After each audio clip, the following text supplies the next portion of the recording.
Good morning and welcome to iVote India eVote portal. So this is an Aadhaar linked voting solution. So to explain this better, so we have prepared few scenarios which will be run through now.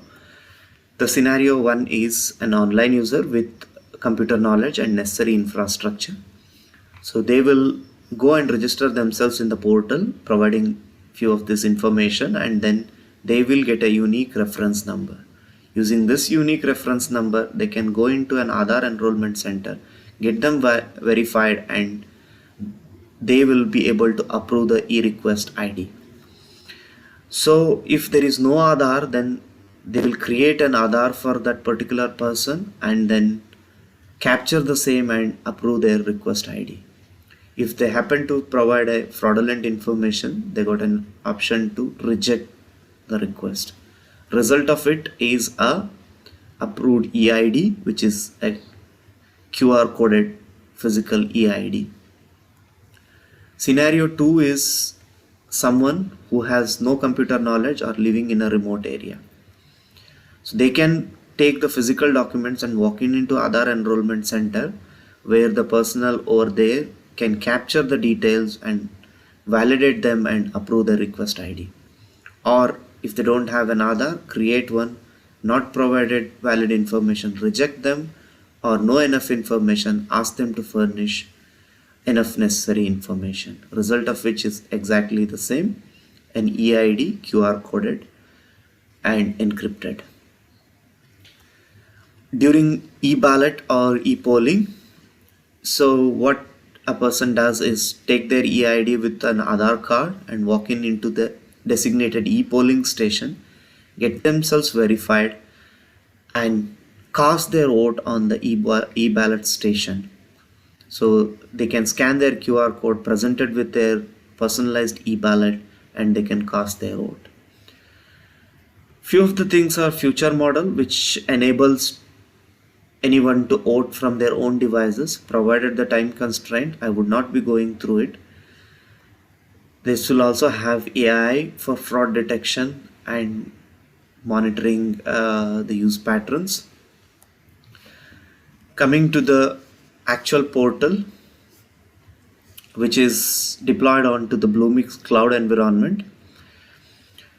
So if anyone has already created their personalized login, registered themselves, then they can log in to the portal.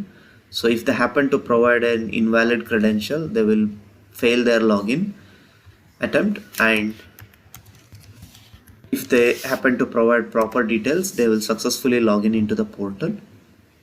So since the message says there is no active polling, they will be notified 10 days before upcoming polling and all those things. They will see this update link where they can go and update any of the details. Let's say their mobile number is changed, they can go change that and submit it off. They will get a reference number which they have to get themselves validated. So this link is provided just for the demonstration purpose, which will be available on the polling stations on a voting day.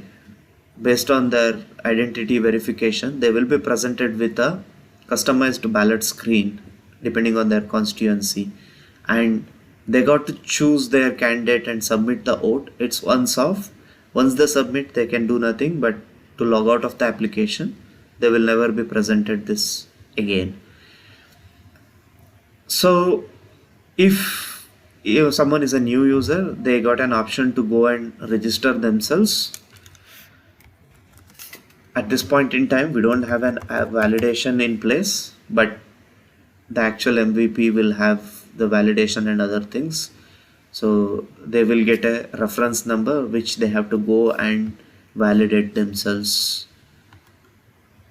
at the designated Aadhaar verification center. So if they have forgot their password for any reason, then they can provide their registered email ID and phone number, and then they will be sent with a reset link where they can go and reset their user credential. This whole application is built on a open source platform where there is no proprietary claims, and the backend is built with microservices which can scale up to an extent what we think like it can accommodate millions of users at a time. This is at the moment it is running on IBM Bluemix Cloud, where you can go and increase the instance and monitor the load logs and other things. Thank you so much for listening.